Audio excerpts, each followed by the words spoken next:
నమస్తే మేడం. ప్రస్తుతం రేవంత్ అన్న పరిపాలన విధానం ఎట్లా అనిపిస్తుంది? పరిపాలన మంచిగానే ఉన్నది. ఒక 6 గ్యారెంటీ పథకాలు ఉన్నాయి కాబట్టి జర డబ్బు అవసరం ఉంటుంది కాబట్టి కొంచెం టైం పట్టొచ్చు.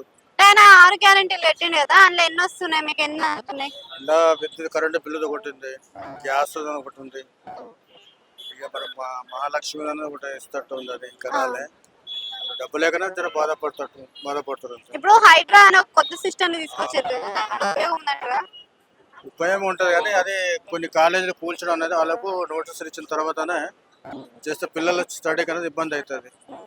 అయితే దాని గురించి ఆలోచించాలి కూడా. అంటే కేసీఆర్ ప్రభుత్వం బాగుందంటారా, రేవంత్ రెడ్డి ప్రభుత్వం బాగుందా? ఇప్పటికీ ఈయన 6 గ్యారెంటీ చేస్తే రేవంత్ రెడ్డి పరిపాలన ఒక విధంగా ఉంటుంది. డబ్బు లేకనే చాలా ఇబ్బంది పడుతుంటుంది. రేవంత్ రెడ్డి పరిపాలనలో మీకు నచ్చిన అంశం ఏంటి, నచ్చని అంశం ఏంటి అసలు?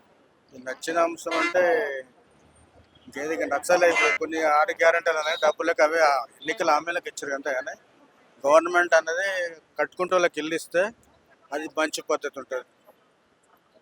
అయితే ఇప్పుడు కేసీఆర్ ప్రభుత్వంకి దీనికి కంపేర్ చేస్తే అసలు ఏమన్నా సంబంధం ఉందా? సంబంధం అది ఎట్లుంది, రాజకీయాలు ఎట్లుంది, పోటాపోటీ నేను చేసినా అంటుంటారు అంతే. దాని ఏం లేదు. కనిపిస్తుంది అసలు అభివృద్ధి అనేది ఇప్పుడు? ఇంకా అభివృద్ధి సంవత్సరం అయిందే కలదు. ఇంత తొందర అభివృద్ధి అని కనిపించదు. ఇవన్నీ పథకాలు చేసి గవర్నమెంట్ ఇంట్లో ఇస్తుంటే అప్పుడు అభివృద్ధి అనేది కనిపిస్తుంది అన్నట్టు.